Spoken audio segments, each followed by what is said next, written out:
Hello and welcome to my reading wrap-up for June, and I got through 6 books, which is pretty average for me. So I'll start with the first book I read, and I definitely gave this 5 stars, and that's Kristen Hanna's The Four Winds. So I did previously read The Nightingale by Kristen Hanna. I gave that 4 stars. It followed 2 sisters in a Nazi-occupied village in Europe, and what happened to them.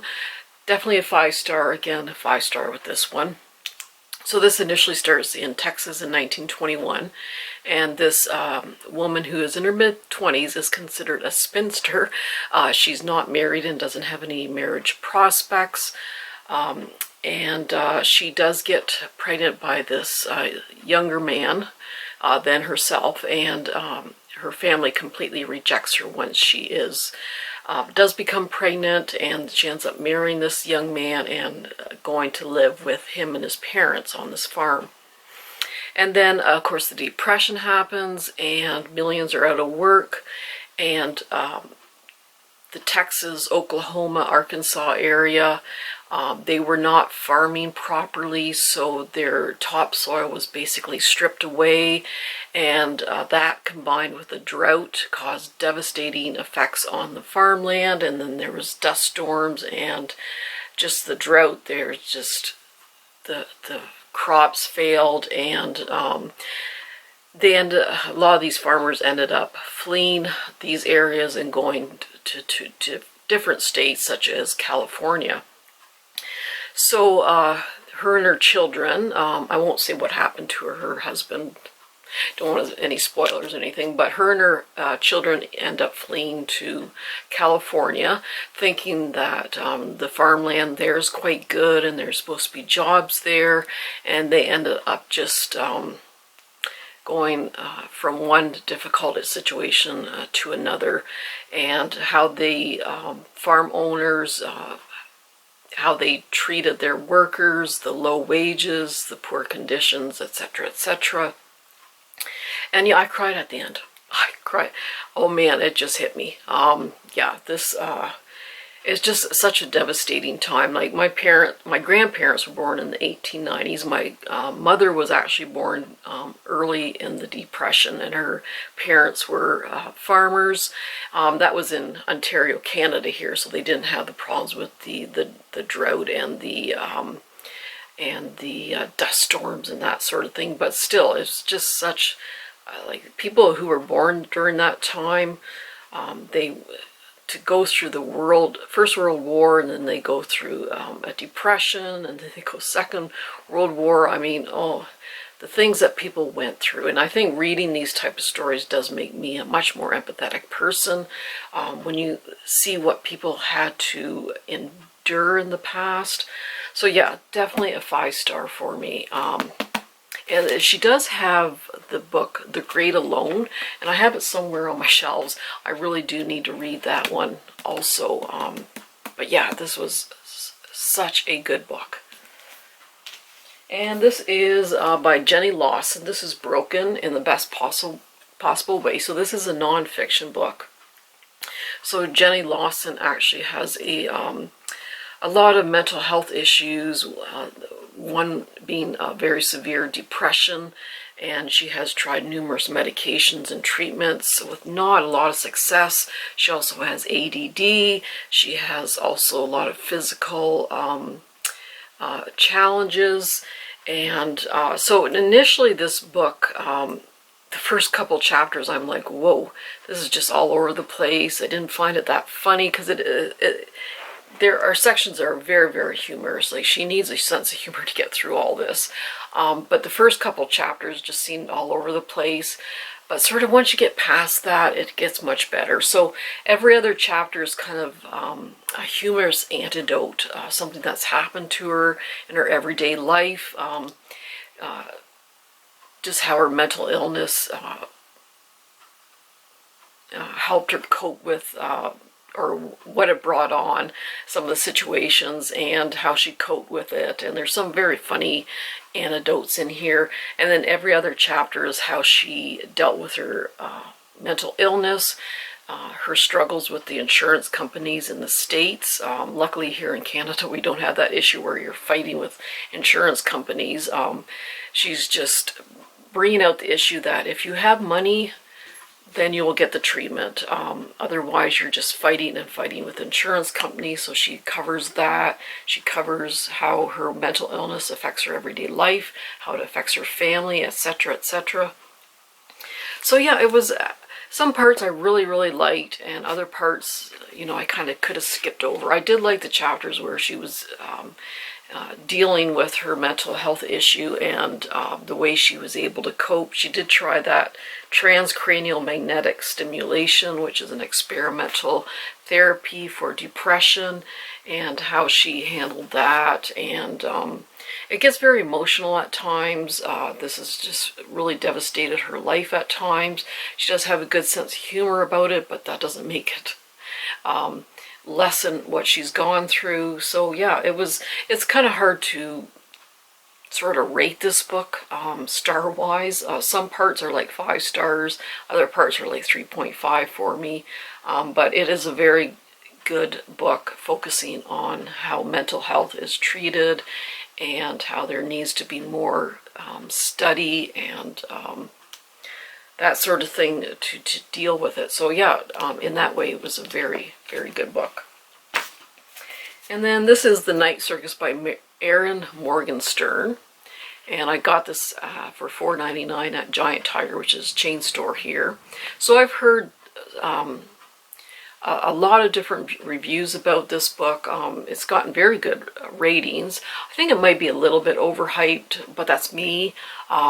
So it's kind of hard to describe this story. So there's this circus that kind of pops up without any notice in certain cities throughout the world, and there's an illusionist that does some like very stunning things, and the general audience doesn't know that it is actually magic and not just illusion. And this woman who performs in the circus and this other gentleman, there's sort of supposed to be a competition between the two. And I don't know, like 3/4 of the book is just not a lot happens. And then the last 25%, I liked much better. Things sort of wrapped up and you kind of figured out what was going on. So this competition is, at first you think it's pretty low stakes, like if you win or lose, whatever, but then you find out later there is high stakes.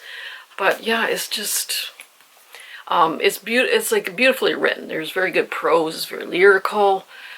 It's a very good description of the circus. I did like the descriptions, but yeah, there's not a lot that happens, maybe about 75% of the book. And yeah, I don't know, it was very good writing wise. The plot, like I said, it picked up about 75% of the way through. But yeah, this competition just seemed kind of very soft and kind of lame until you figured out what was going on. But even then, I kind of was left with a lot of questions. But yeah, the writing was nice. But yeah, it was just, probably could have been a lot shorter, the story. So for Pride Month, I did read A Single Man by Christopher Isherwood, and this was actually written in 1964. So this gentleman and his partner lived together in the 1960s, and of course back then they were considered a roommate, and his partner actually ends up passing away, and it sort of focuses on the loneliness and the isolation of a gay man back in the 60s, losing his partner and grieving alone because no one else knows that he's actually his partner. He's just his roommate, and this covers 24 hours in his life where he has to keep on just living his life, going to work at this college where he's a professor, and just acting like everything's fine, even though he's just torn up inside because his partner has passed away. And it is very lyrical. Like there's a few paragraphs where I kind of had to read it again to really absorb the meaning of it. So it's very lyrical. Yeah, it's just, you just see the loneliness of this man and how much he misses his partner, and yeah, how isolating it is to grieve alone. So yeah, it was a very good book. And this is, the next book. I kind of wanted something light and less heavy than those other books. So I picked One Cornish Summer by Liz Fenwick, and it's pretty heavy and sad, even though the cover looks, it's going to be a nice beach read.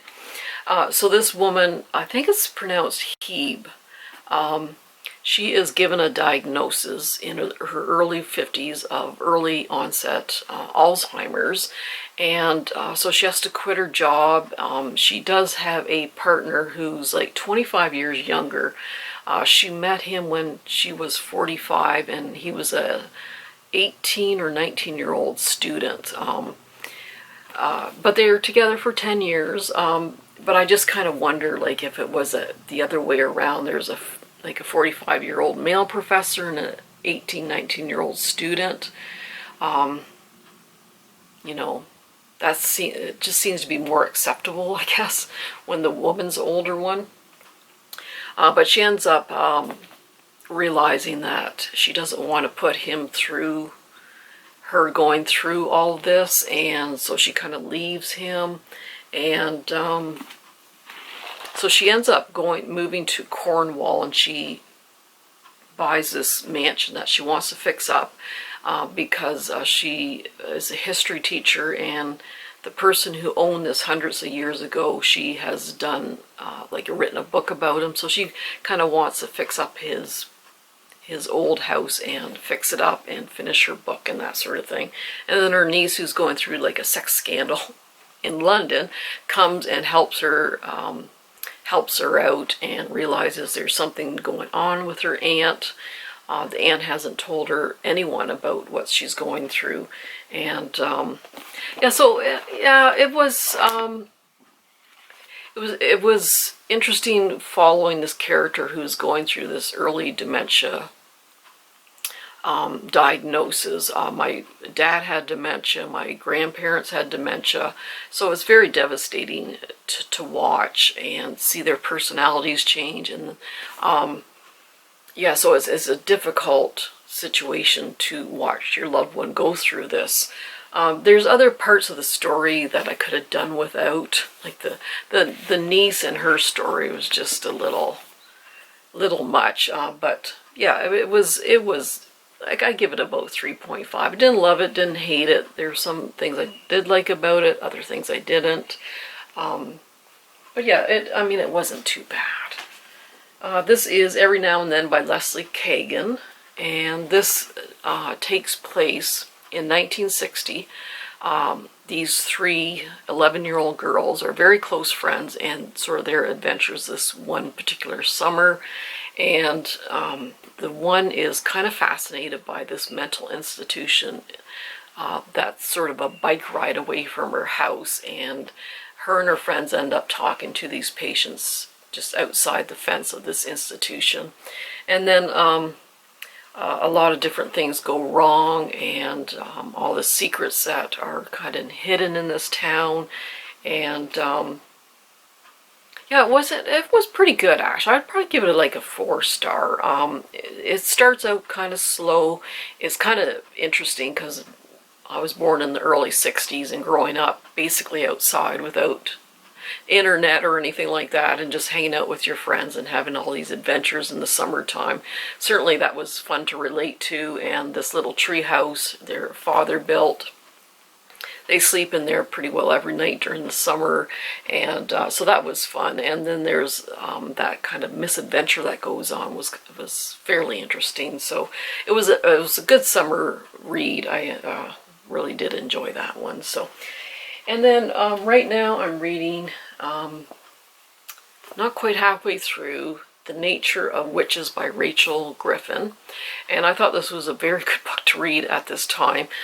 So this takes place at a sort of a school for witches.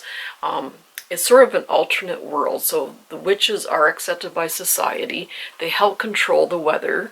They kind of leave nature to itself unless something happens, and then they try to intercede and try to cause less damage by the weather.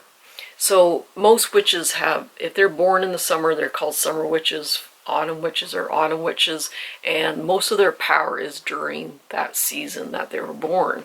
But this particular witch, what's her name? Clara, is an ever witch, so her power is strong throughout all the seasons. And of course they do touch on climate change and how there's not enough witches to cover all the areas where there's all this severe weather.